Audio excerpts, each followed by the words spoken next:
I just feel like I wish it was higher. Well, you can set it up better. Just get whatever you got to do, like books or something, and prop it up. That's, I think, a great idea, sir. There is no time restrictions on this. I am drinking out of my poo mug. I'm drinking coffee now. Oh, you had a pre-workout and you're drinking coffee?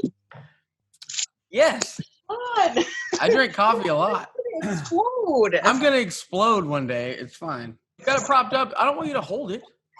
Well, that's what I'm trying to do, but you... Are you yelling at me? Uh-oh, the sound went off.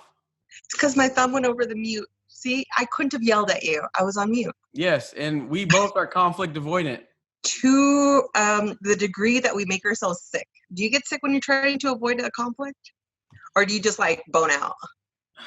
No, it's like, it just depends on what it is. I mean, I put a lot of effort into avoiding conflict on a daily basis. So it's like, I don't know if I get sick. It's like a full-time job is what I'm doing. Just taking everyone's temperature, but you do it like on an individual basis. Yeah, if I'm in a big group, I mean, you're probably cool with the group, but like me, if I'm in a group, I will somehow let that group dissipate, and then I will go find the individuals individually, and that's how I'll start knocking down, categorizing people and placing them wherever I feel I place them at. I do a lot of sideline, whatever. Yeah, no, but that's perfectly fine to be on the sidelines. When I'm with an ENFP, that's what I end up doing. I let the ENFP just kind of like run right into the group and just start like throwing her energy at people. And I'll just like kind of sit back and I'll just be like, that's how that person's reacting. They seem to be having a good time. That one over there is starting to slip. Come back here. Yeah, I always get the slippers. That's the one I'm always looking, like the grumpy ones, or like their body language where they got like their arms crossed. Like that person is the one I target. That's like kind of the challenge toward the one I want. I want to go get that person and try to build them up and just try to, I don't know. I'm just drawn to negativity a lot. And as much as I can get negative and go on these low points and whatnot. I still, in other people, I know how that feels.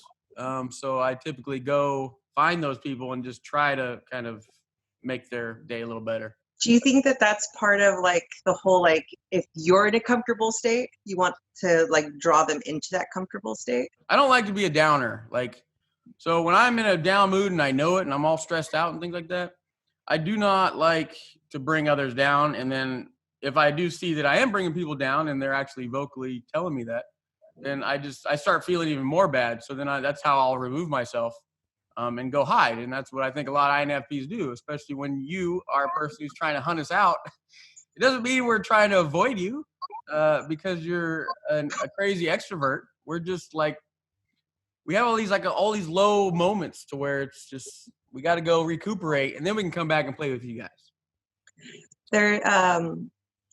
When I was in high school, I had an extremely introverted friend, and like I was probably one of 5 people she probably spoke to, and I would not allow her any introverted time. See, that's not okay. As soon as it's like, you're gonna get in trouble on this channel, Ari. You are gonna get in trouble. No, because I can tell. No, I'm cutting you off right now because you're threatening my territory. So, like, on your comment, you are very excited. Every time since you subscribe to my channel, what in the world? See, I'm sorry. That is karma for what you just said. Listen. Okay. Don't yell. It's okay. But no, your comments are very enthusiastic and just they're pretty bold, and it's in a good way. You're not doing it to be threatening or anything like that, but in an INFP's case, it depends on what state they're in. So if we are in a low little state, then that kind of not allowing introversion is very bad. Okay. I will counter with, yes, absolutely. Introverts need their introverted time. They also need someone to kick down the door and be like, you need to get out of the house. It's been 3 months. Let's go. No, 3 months is pretty extreme. I mean, yes. If it was a 3-month stint of hiding away in a house, then I agree. you should have used your tactics to get us out. But I mean, my hermit modes don't last extremely long like they used to when I was younger. But still, though, if someone tries to interrupt like that 2-day introversion reflecting time, that's not too bad. But that's many years of just going down the hole. So like, I mean, I that's what I'm saying. When I was younger, I didn't know how to process through all that stuff.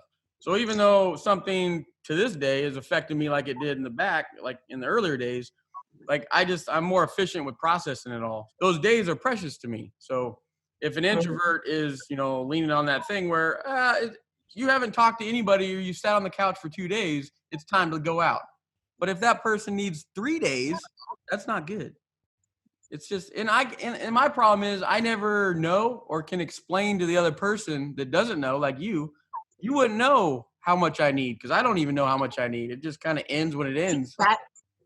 And that's one of the things I have trouble with sometimes introversion is that I just want to know how many days you need. I can't. I don't want to rely, because what I do is it's kind of like touching a hot mug. I want to like put my hands on it and be like, hey, you cool down yet? No? Okay, I'm going to back off now. Well, I'm going to come back tomorrow. I'm going to test that mug again. Yeah. Like, because I know when I'm ready to come out, I'm like ready to go. Like, it's just, I can come out and be more crazy and talkative and everything like that. But yeah, I mean, I guess testing is good because there's sometimes where I've appreciated someone for pulling me out because I'll be sitting there, whatever in my state, and then someone just, and I'm resistant to it. But when I actually do get out and about or whatever, I'm kind of appreciative that person did break up my, because I probably didn't need to keep being there sulking on whatever. See, it's just been my experience that sometimes a new environment can just like reset, Yeah. See, for me, I always have a new environment because I'm always traveling for work. So I'm always out, and my goal is always come back home and hide just for the couple of days I recover. But so why is it that you're so drawn to, like, your comments down in the comments section are talking about going to INFP Discord? Yes. Like we were talking yesterday, and you were talking about like, I don't know, a barista that's threatening to an INFP. But why are you coming? Why are you trying to find us? Well, I like a challenge. So there you go. That's the first part. Oh, we can be a challenge.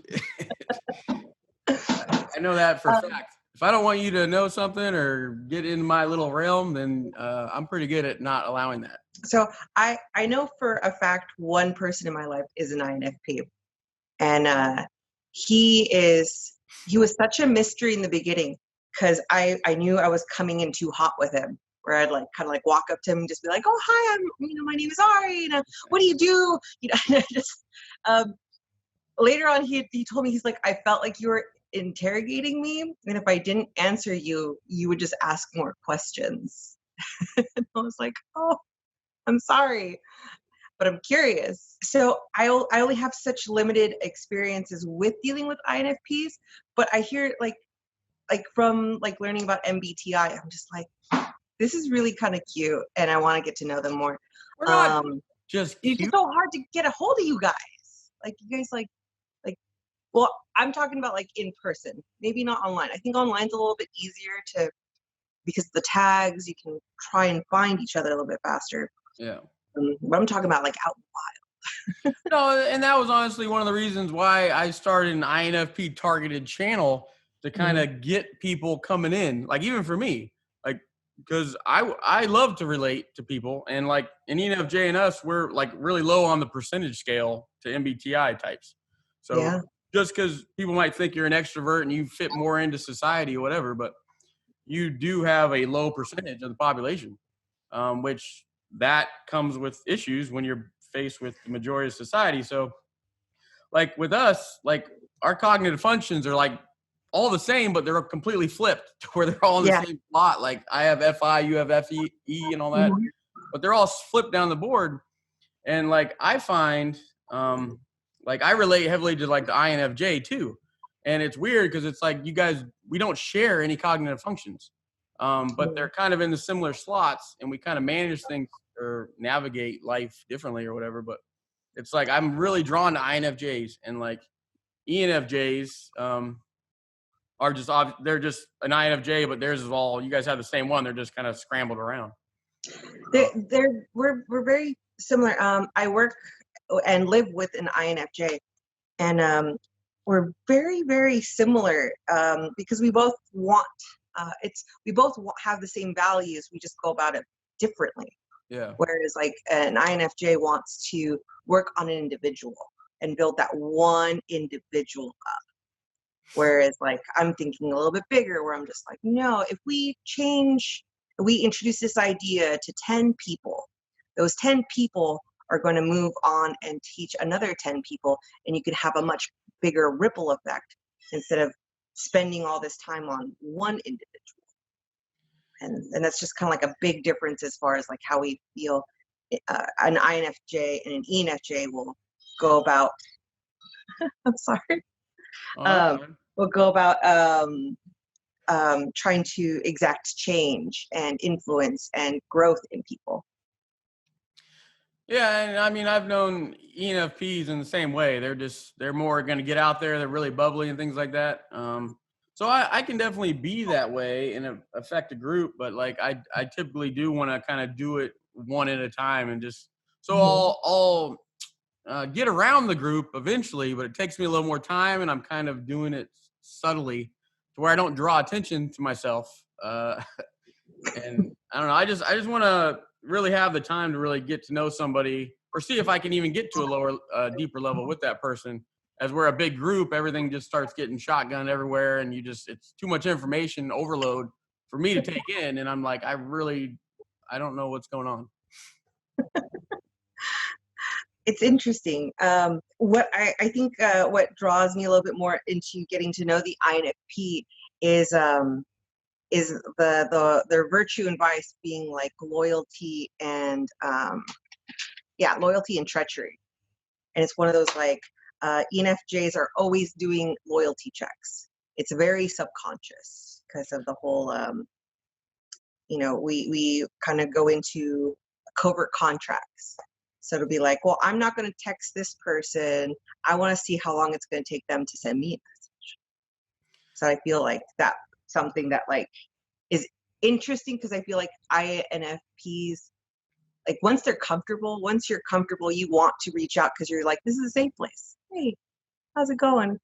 But and that's with us too, looking at you guys, is like you guys have that honesty and like authenticity that, we so crave in people. I mean, it's not to say that I can't be fake at times, navigating with, amongst society, but generally that's my goal, is to be authentic to who I am and whatever.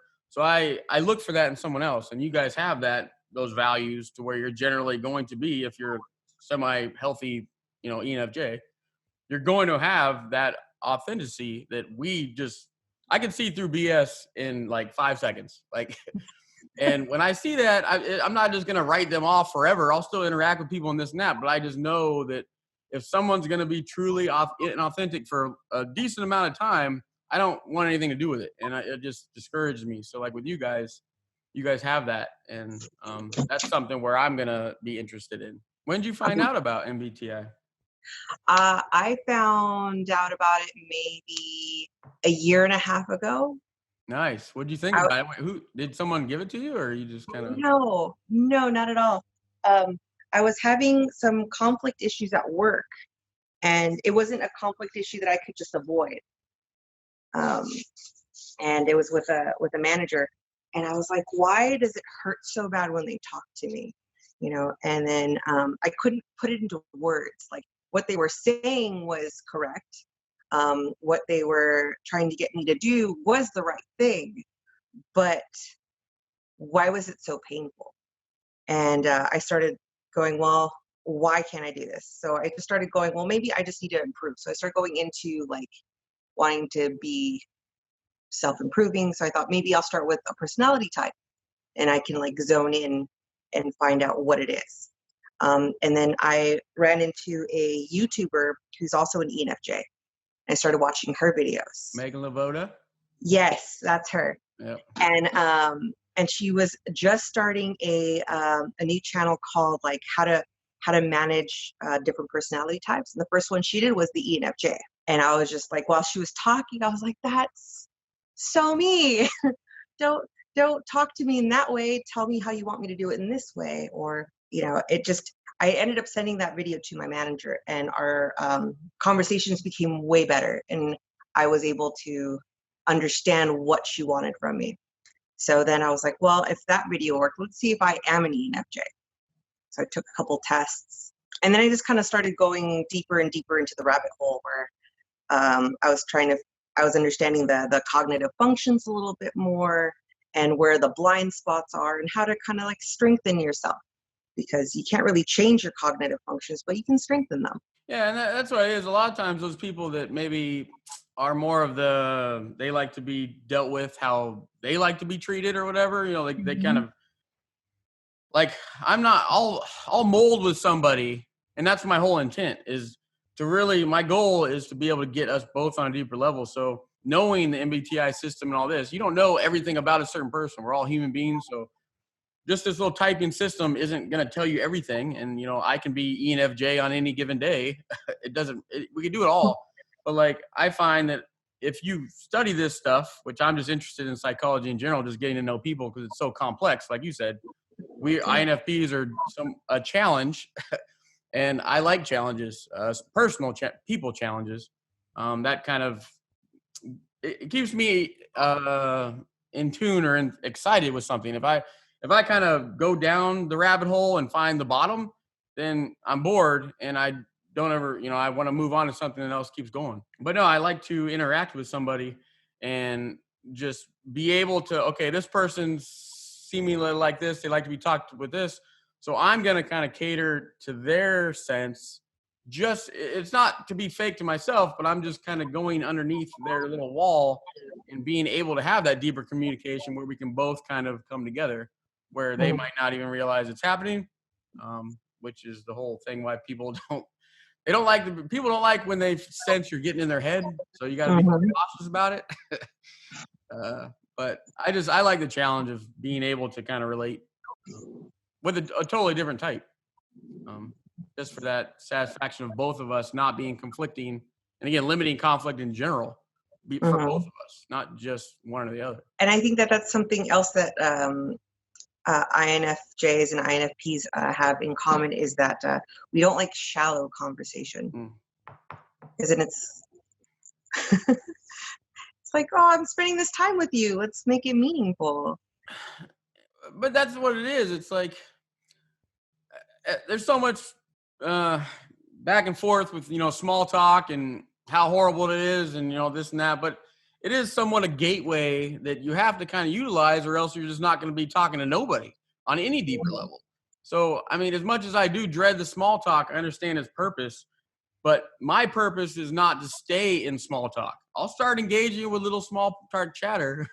But it's literally going to be, I'm going to try to get us off that path as fast as I can to be able to go down deeper. And that's really what it is. So, but those people, yeah, if it just stays surface level and you can just see they're not allowing you to swerve off that road, I will move on and be like, all right, this guy, I can't get down there. So that's what I'm saying. I get bored too. I like stimulating conversation that just keeps going. But yes, I have more interaction with S's than I do N's actually. So, well, N's are a little bit more rare, even in American society. They're growing though. The NFs are starting to show up on. Are we going to take over? We are someday. You know what? We're both idealists. It's going to happen someday. There will be like a 40% like population of NFs. Yeah, I think in New Zealand there's already that going on over there. So. Oh, I need to start booking travel to go check it out. I actually just started talking with a couple of ENFJs. There was a chat room with 3, myself included, ENFJs. You're cheating on the INFP community? You're not in, you can't go to other ones. You're in the INFP world. There was 2 INFPs in the room. Okay. But it's funny because even Megan Limvoda, before I started YouTube, she was one of my people I watched and things like that. Oh yeah, me too. She always pitched INFP a lot over her channel, obviously. But then like, that one video I made with Rebecca Pebble on her Mhm. channel, ENFJ, it's like, I found her based on her throwing out her love for INFPs. And it's like, then I find you stalking us and then trying to, but yeah, okay. I'm not threatening, I swear. No, but it's like, I mean, there's something to it. It's interesting to me. And that's the thing. It's like, with Megan's videos, I always kind of related to her and watched her and just, I really sensed that she really knew us. And from just, it's hard because the majority of society doesn't. I mean, if you're an INFP to INFP, you kind of have more, I have a lot of relatable subscribers and things like that on my channel that we just, oh yeah, that definitely makes sense. But outside, when you see another type, you're like, yeah, this person doesn't know me. But more and more and more, all this ENFJ is like, like they really seem to kind of get us. And it's like, that to me is intriguing. It's pretty cool. I think it's because of that like far-reaching idealism and like kind of optimistic like venue of it. Because that's one of the things with the INFP is kind of like there's these really amazing highs, but there's also these like big lows sometimes. So it's kind of like I resonate with that a lot because I'll be like, I will willpower like my positivity sometimes. Even when I don't like feel it, I'm just like, I'm going to pretend because it's going to come. I'm just going to have faith that like my willpower is going to just gas me up and I'm going to get through it. Oh, and I think you need that. And there's times where I don't want to be lifted up. Like I get in this state where I just don't, if someone's like super bubbly and running around and giving hugs and stuff like that, I am not going to like that person at all that day. So like there's times where I want to be low. And I think that for INFPs, if we're feeling low, we want to be extremely low and just process through all that stuff. And it's just like someone breaking that up, it can be rough to kind of let go of that state. We're very in touch with negative stuff and like it gets pretty dark. And I don't know. I think it's important for us to kind of really understand that really dark stuff. It's that you have to process through it, or is that you're just experiencing it and you're interested in the experience to just kind of move through it? It's all just, it's both. I mean, it's processing through it all, but it's just trying to make sense of it and kind of combining it to how this affects me.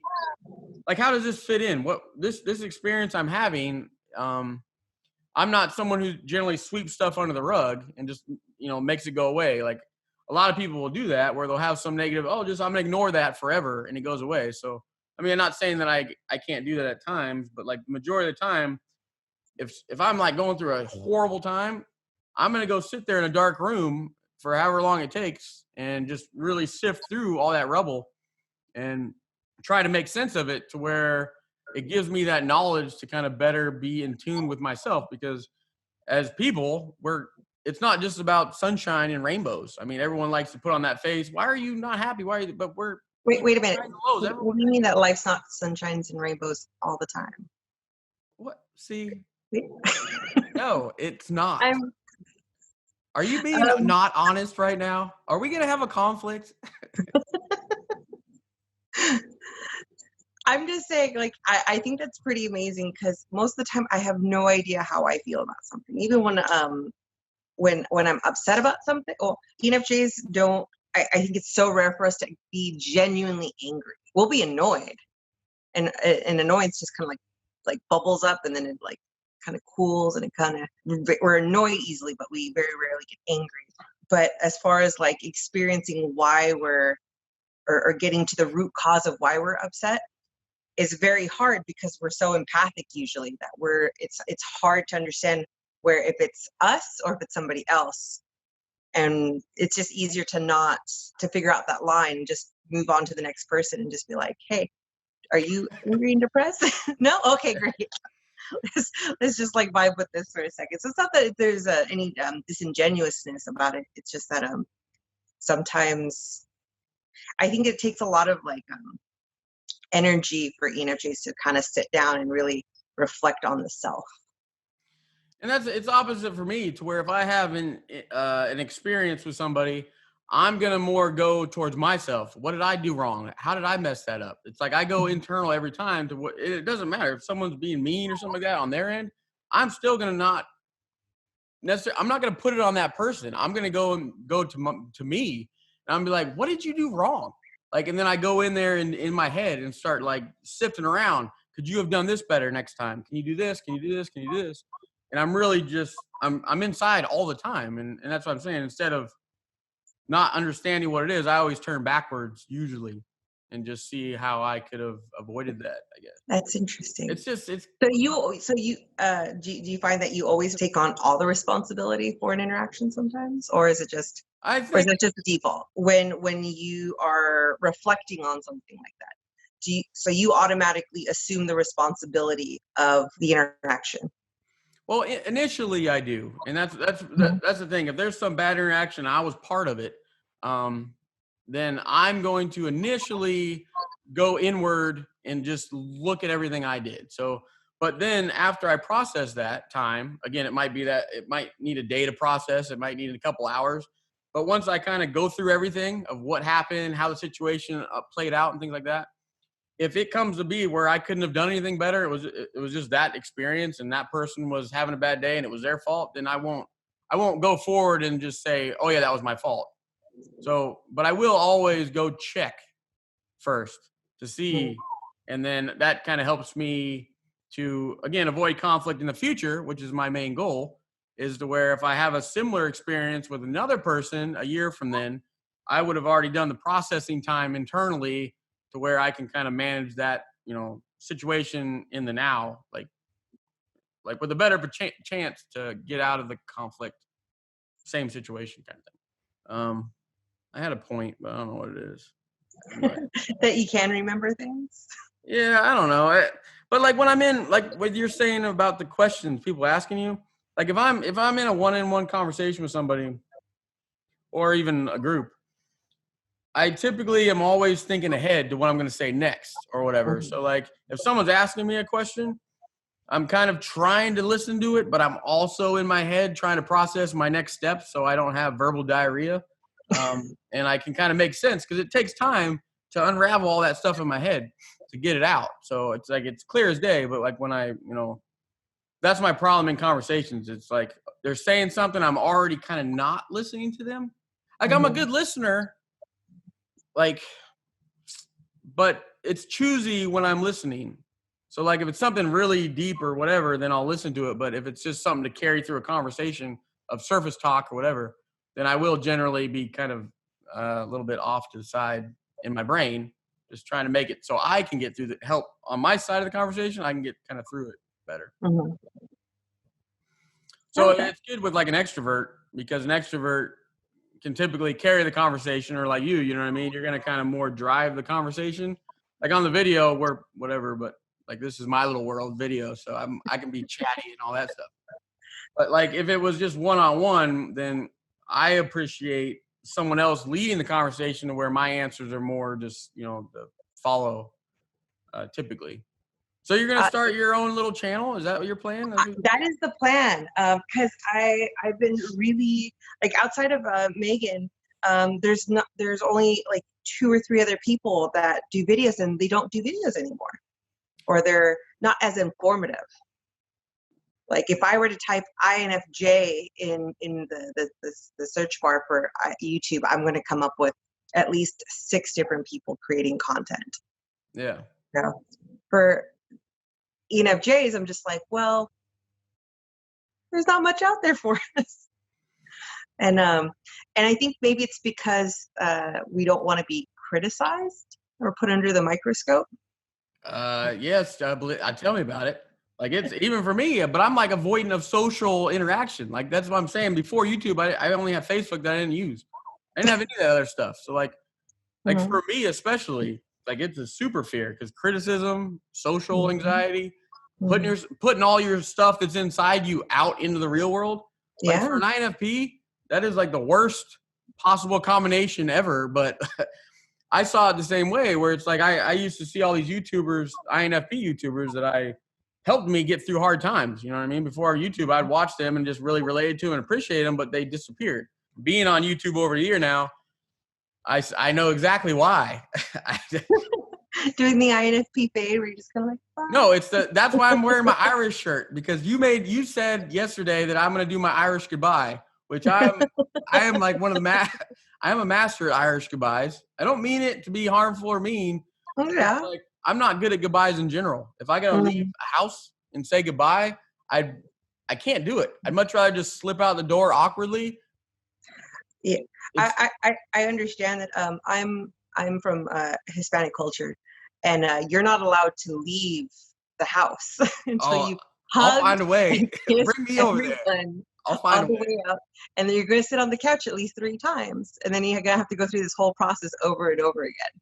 So I think that like what ends up happening is the INFPs that are like it may be in like more structured cultures will end up like kind of getting pushed into their like shadow more. Yeah, no, don't ever go away. Please don't. No, but I look it's forward just, to your videos so much. And that's what kind of like got me thinking about like maybe creating my own video series as far as like right now I have like 4 videos that I have solid that I want to create. And it's I was gonna try and focus not on so much relating with other ENFJs, but as far as kind of like hacks and patches and kind of like how to best control when we spiral into the negative ENFJs. If I wrote down my values and what's interesting and what I want to live by, and it's one of those like, what's growth? And yeah, criticism hurts. It does. And I'm not to assume that I don't need criticism and growth is to assume I'm perfect, and I'm not. So might as well just show a little bit of vulnerability and go, okay, well, these were my challenges, and this is how I'm working on getting better at them. So here's my info. but that's what it is. I mean, people are looking for ways to get out of certain things. So if you can like supply like inspiration towards some experience that you had, because again, Megan Lavoda is obviously a force in the MBTI world, Yeah. but she doesn't come from the same walks of life that you do. So it's completely your perspective. And whereas people won't relate to Megan for certain things, you'll throw something out there that just relates to you in general, and someone's going to latch onto that. I mean, it doesn't mean it's going to be a million people or whatever, but it's just there's someone looking for something like that. And that's the whole thing. I mean, there's plenty of INFPs out there that if you watch different ones, myself and them they look completely different. It doesn't mean we don't share the same preferences, but it's just like my experiences are different than their experiences. So like people can gain a lot more relatable quality from those people as they can from me, just because it's different of where they're at. But well, no. there's also just because you're a type, that's just your cognitive functions. That has nothing to do with who you are. And there's many different styles, and it's one of those things where it's like an ENFJ will feel such guilt. Like I felt so guilty when those people were telling me, oh, the ENFJ I met was, a perpetual liar. They would say one thing and then contradict themselves 3 minutes later. And I was like, well, I don't identify with that because I like to speak from my own experiences. And when I'm giving an opinion, if I know it's not concrete opinion, I'll say, well, I feel versus I think. Yeah. It's just kind of like words are the gateway to what people are trying to say on like a shallow and deeper level. So depending on the words that they're using is how I'm going to listen to them, if that makes any sense. It makes sense. So when they were telling me these things, all I could hear was, an ENFJ really hurt you, and I'm so sorry. My intention's not to hurt you, so please don't take your past experience with the ENFJ out on me. No, but I mean, you'll get that. I've got it too, and it's kind of that thing where someone has been in a relationship with an INFP and they just had a horrible experience with that person, and it's put out into the comment section, and it's like I don't know what to tell you. Like it's just everyone's different, and it's just but like that's the thing. It's like but targeting an INFP group is kind of what I do, because it's like yes, we're not all going to relate 100%. But like, if you don't target somebody on a YouTube channel, for example, you're just talking to everybody. And then you're not really finding those people that you can better help, I guess, with potential your past experiences. So that's what I'm saying. If I just shotgun myself out there to the whole world and just talk generalized, like there's gonna be a bunch of people like, what is this guy even talking about? Like, so I mean, there's a lot of stuff that I throw out there that doesn't resonate. My last video, the other one where I made about bathrooms, there's a bunch of people like, that doesn't affect me. You're weird. I'm like, all right, my bad. So you never know, but it's something that affects me. But you got to understand, because it's something you're very conscious of, you know, and that's the function that it's just sharing it, not being worried about seeing all that stuff on, you know, those sites and the people that are going to judge you, because they are. When you start posting on YouTube and just get past that fear and understand that you're going to take those hits, but you're also going to get a lot more people that are going to relate to it most of the time, just because you're targeting the ENFJ group or whatever. And I think that that's really important. That's why when I'm always trying to, because I work at a Starbucks, so I deal with a lot of people all day long, and it's just amazing, and I love it.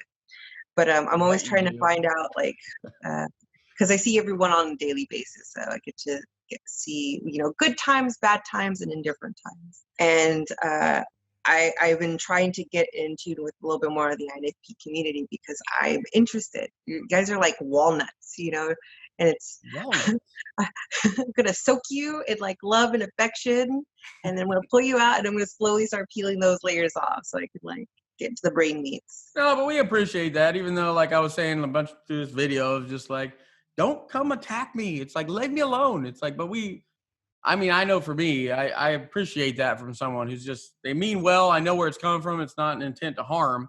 It's just, so there's times where I appreciate people with your kind of energy and enthusiasm to kind of boost someone up. I mean, because I do that when I'm in a good battery level state. That's my job. That's my goal too, is to go around and just boost everyone up. I just want to kind of, you know, but that for me, it drains my battery when I'm giving all that out there.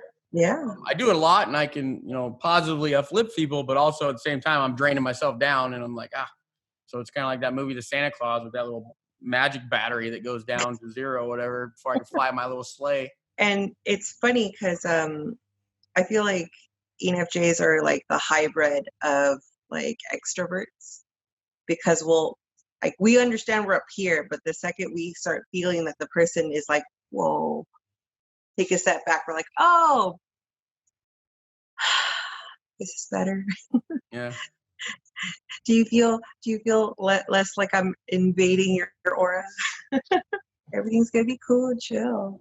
Do you feel like you, because like talking to that Rebecca Pebble one, she said she feels like she heavily introverts as well. Like, you feel like, I mean, it's not self-imposed. okay. When I'm into my introverted self.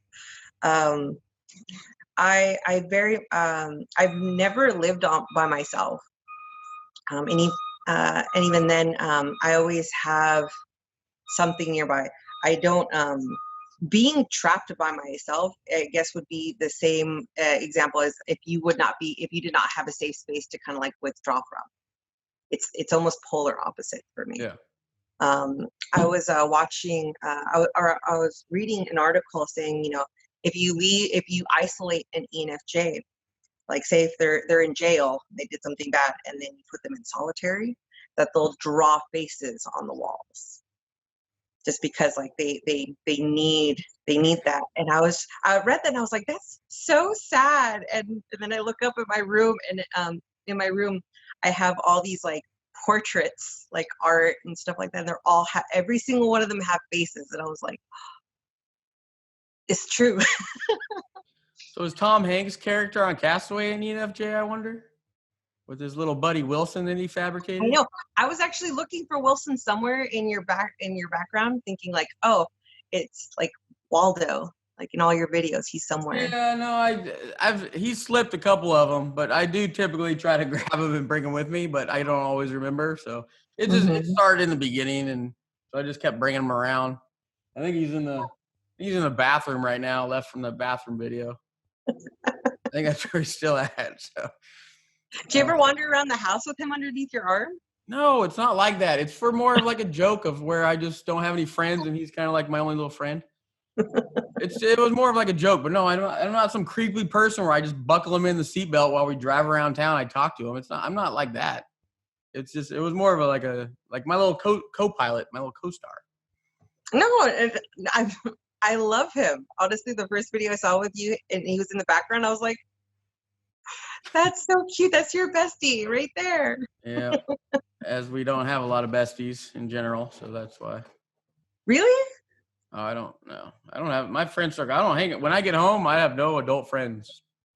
I hang out with my kid, which I got to go pick up here shortly. But no, it's like I'm always out and about and engaging with adults out for my work. But when I come home, for the last 2 years, I haven't hung out with a single adult.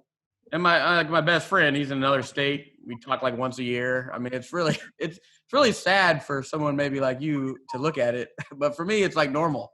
I'm just like, all right, yeah, that's, these people are high on my list of in my circle, but really I don't talk to them.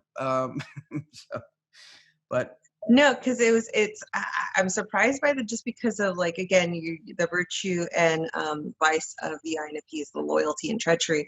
So like loyalty is just kind of like, no matter what, I'm there for you because of the INFP, like stubbornness almost. That makes sense with him being in a different state and you're still like really like caring for him. Yeah, that's what I'm saying. Like it's for anybody though, like even if they're not in my design, like small group that I've, allowed them to where like this person is in there for sure. Like that's very hard to meet those standards. It's just for anybody. But if someone needs me to be there, whatever it is, I'm going to be there. Like I'm going to go help them. I'm going to do whatever. So, but I'm also going to go away quickly and not really just, keep wanting to hang out. Because they'll generally take it. A lot of times I'll slip into that where it's just like, hey, we're buddies now. But I'm just like, no, I'm good. And then I go away and they don't understand it and they take offense to it. Where it's like, I thought we were best friends now. I'm like, I was just there to be there for you and help you out and do this and that for that period of time. And a lot of times people are drawn to us because we can be like a little free psychologist. Because like I said in the beginning, I'm drawn to negative people. And when someone's negative, I want to go seek those people out and just kind of boost them up and, have them uncross their arms and things like that to kind of positively impact them in some way. One of the subjects that I was hanging out with 2 other ENFJs was that the accusation that our kindness and our friendliness is insincere. And as we were, because we had never spoken these other 2 ENFJs, and I had never spoken to each other before. We were talking about how there's 5 levels of friendliness for the ENFJ, where it's like level 1, 2, and 3 all share like the same benefits, where we're going to remember your name, we're going to be inquisitive about you, we're going to smile, and we're going to, ask probing questions. It's when you get into like 4 and 5 levels of friendship where you're like really, really close to us. We're like, because an ENFJ won't ever tell you how they feel. Like if you want to know what an ENFJ really, really feels, you can't ask them once. You have to pause and go, okay, that's cute. How do you really feel? And then you'll get the actual answers. So I feel like that's probably why the INFP and the ENFJ kind of work together, is because that ENFP will be like, that's some bullshit right there. You need to tell me the truth because you're not telling me your most like authentic self at this time. And I think that's where like that ENFJ insincerity or that they're being manipulative or chameleon-like is coming from, is because we have this, we don't want to interrupt anyone else's day. So it's better to be happy and harmonious than to be truthful. Like if an ENFJ is not feeling well, we're still going to smile and be engaging. We'll just like be like, oh, I don't feel good. Let's just cram that really low down in there and we'll figure it out someday. Just keep pushing out. Yeah. So that's why it was interesting earlier when you were saying like, oh, no, you want to process and feel whatever you're going through and get to the bottom of it. And it's just kind of like, nah, that's conflict. Good. That's what I mean. When I'm having a bad day, people can pick up on it pretty quick. It's just they know my states. Like, oh, Sean's in a good mood today. But then other days they just know and they'll call me out and I kind of ride with it. So I don't, again, like I said, I really try hard to not be a downer, and have like little pity parties and just, bring everyone else down. I hate when I do that because I see when I'm doing it. I'm just like, oh, I'm messing everybody up. And then I start looking at myself and I'm like, you're causing all this issues. And then I start beating myself up. But I typically do kind of show my negativity on days where I just go and slumping around and I'm in my head and you could just tell that I'm not happy, but it's a non-happy day. Like are the non-happy days just days that you are low on energy or just, well, with how my life kind of works is I'm constantly running on fumes a lot just because I'm socializing all the time. Like I literally have got so well at processing my battery recharge level that I never really get it full, but it's like day to day. I'm constantly talking for could be like 12 hours or more, like all day long to customers and interacting with all kinds of random people in a different state and everything else away from home. So I do it and I can do it well.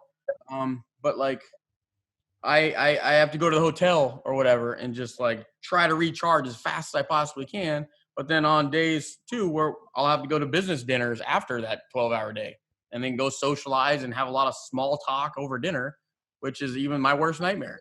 So like I'm constantly running on fumes where I'll come in the next day and again, I'm not charged up. Like I'm not ready to go again. I'm like, woo. I'm always running like quarter empty kind of thing. So on my weekends, like when I'm home, that's when I put a lot of just quiet time. I don't want to have any adult contact because if I did, and I'm gonna keep it low. I got to charge up as fast as I can over the weekend to be able to deplete it through that crazy week of socialization that comes with my job. So as someone who does not spend any alone time, me, what do you do in your alone time? I'm just curious because I sit down and I read, and that's about the only activity I can do by myself outside of video games. I don't read books. Like I'm not gonna read a story book. I'm not gonna read Harry Potter or something like that. Like I'm not gonna read a book. Yeah, but I've never really been a book reader ever. Mm-hmm. But I am a person who's gonna read about just like my hobby is like YouTube. That's my only. So I'm always interested in learning video stuff and just different stuff of that nature. So it's more self-development reading where I'll read articles and just go down things of something that's affecting me that day. So I have tons to read that I'll just keep diving down those rabbit holes. But it's mostly just processing everything. So just sitting in my head and just processing the whole day. Like I said, going back and thinking about those negative experiences and having to take this one. Okay, I got to process this for like 5 minutes. Okay, let's move on to this next one. What happened over here at that hour at the lunchtime when that person, was mad because you didn't hold the door open or something like that. So it's a lot of just time in my head, and a lot of it's just going back and processing the day, I guess. Sifting through for those nuggets. Yeah, that's all I'm doing. It's all those little nuggets that equal up to this huge pattern down the road where it's like I get all this information on any given situation I'm in just rushes into my head like crazy. It's weird because I don't know where it comes from, but I know it comes from that time I spent in my head over all those things. It's like when you're doing it, you're like, man, I'm wasting all this time.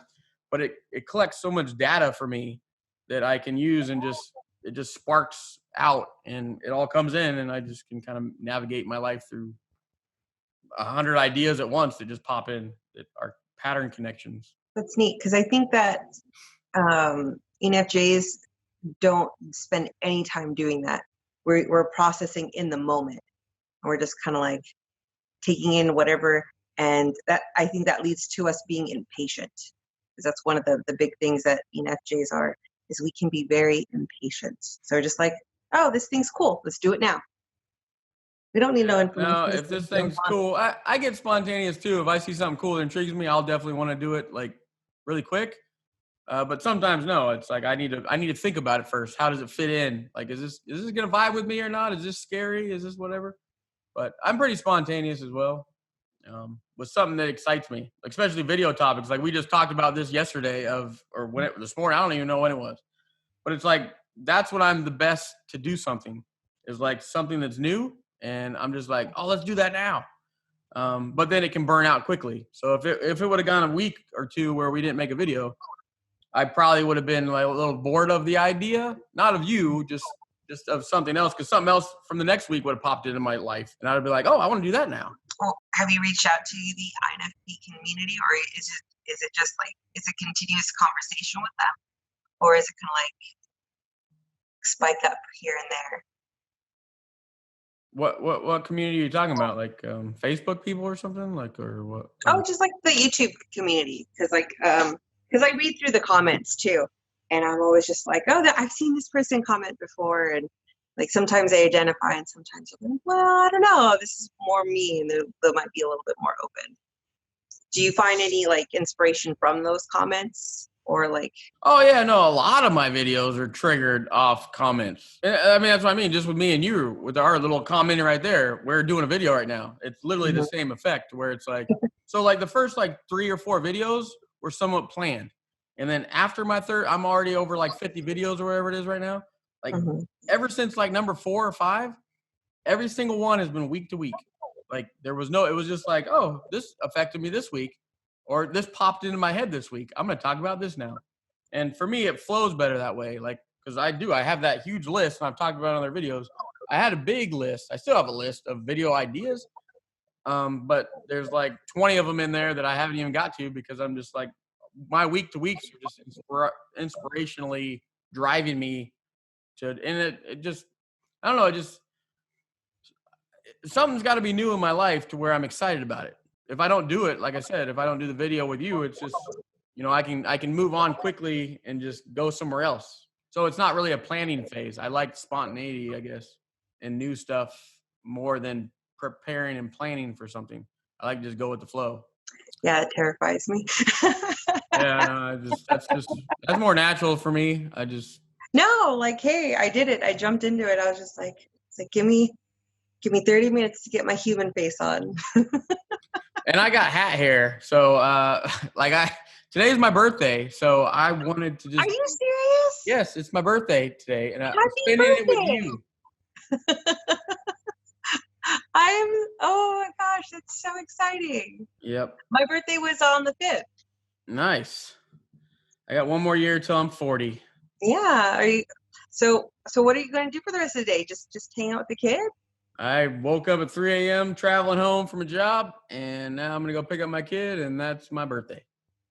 So tomorrow I'm going to watch Sonic the Hedgehog movie with her. My birthday's always spin around something with her, so it's never really an adult type birthday. That's okay. You're spending it with someone you love and care about. Like, how else should you spend your birthday? Yep, she's definitely like my best friend. It's cliche to say, but like she's literally my only human being that I really hang out with. I don't know. No. Well, you got to hang out with me today, and that makes me feel like oh. No, it's all good. You're fun. You're always. I enjoy your comments because you're a little crazy. I'm just like, this lady's crazy. Oh. It's good. It's a good crazy because the enthusiasm you bring and just your positivity and stuff like that. It's like the tone of your comments I can sense to where I'm just like, man, she's like ramped up. Are you gonna put some videos out there? I am. This actually kind of like lit a fire underneath me. So like. Well, that was the whole intent. That's why I latched on. Right when you said that, I'm just like, you know what? Let's get her feet wet a little bit and see if that goes for her. Because I've done I've guested on a podcast for a game before, so I'm not completely adverse to it. It's just one of those like I've never been in charge of it, so I'm like, okay, I have to like figure out how this works. But I guess it's just kind of like getting the camera going and then just maybe an editing video. Well, no, you're good on camera. Just watching you on camera, it's like you do have positive energy and you're smiling and stuff like that. So it's like, it's just taking that first step. I mean, for me, I put that first step off for like 6 months. And then finally, just one day, I wasn't even ready. I was literally going to be like, I was going to wait for like 3 more months. So I was like, in my head, and then I finally, one morning, I knew I just said, screw it. And I just went upstairs and I just did it. Looking back on that video is cool because it shows me a timeline of my progress I've come from that beginning, where I watch it and cringe at times. But it's like, I know what it took that day, specifically that video. I remember the energy it took to do that. But once I did it, then all the videos just started flowing. And I'm just like, sweet. Yeah, they say that ENFJs are triple interest focused. So that means that I'm constantly weighing out what my interest is, what the interest is of the person watching, and what it could be the future interest. And that's just been kind of like where my research has been focusing on with the cognitive functions is just how to kind of like better prepare yourself without making you seem like jaded or closed off, because that's how an ENFJ dies, I think. It's just feeling like they can't have that sharing, that flow of kind of like in and out in harmony with others without being a little skeptical. Yeah. All right, Ari, it was fun. It was. I'll edit this at some point, but Take your time. all right. You have a good day. You too. All right, Bye-bye. bye.